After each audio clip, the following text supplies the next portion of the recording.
সংলগ্নে।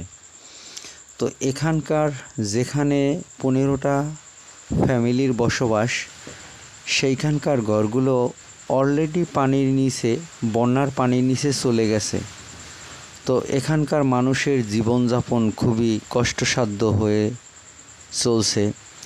এরপরেও অনেক ফ্যামিলি আমরা দেখছি যারা ঘরের মেঝেতে কি বলে তাদের চৌকি বা খাট সেখানে স্থান নিছে। এরপরে পরবর্তীতে তারা এই স্থান ত্যাগ করে এখানেই একটা প্রাইমারি স্কুল আছে সেখানে চলে গেছে।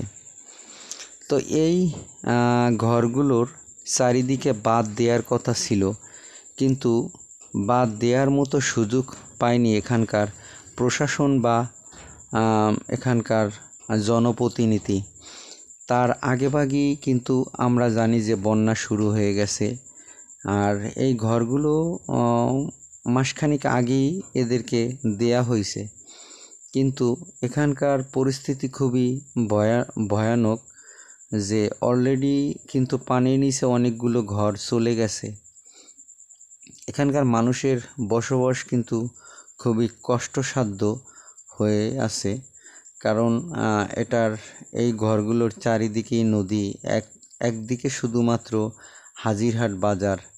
তো মানুষের যে চলা এবং যাতায়াতের পথ কিন্তু একদিকে, অন্যদিকে কিন্তু নদী, যার ফলে তাদের একদিক দিয়েই যাওয়া আসা করতে হয়। আর যেহেতু ভেরিবাঁধ দেয়া হয়নি, তো পানির শুরুতেই কিন্তু এইটা মোহনায় একবারে কি বলে যে হাজিরহাটের যে মেইন যে খাল, সে খালের মোহনায় এই ঘরগুলো। তো প্রথমেই এই ঘরগুলো আক্রমণ হয়, পানির কবলে পড়ে। এরপরে কিন্তু অন্যদিকে যে হাজিরহাটের অন্য যে এলাকাগুলো আছে ওই এলাকার মানুষ এই পানি দেখতে পায়, কিন্তু প্রথমেই এখানকার যে আশ্রয়নের যে ঘরগুলো তারাই এই পানির মুখে সম্মুখীন হয়। আর এর জন্য মানুষের খুবই কষ্ট হয়, যা বলার মতো না। বাচ্চা কাচ্চা নিয়ে দেখলাম যে এরা খুবই খারাপ পজিশনে বসবাস করতেছে।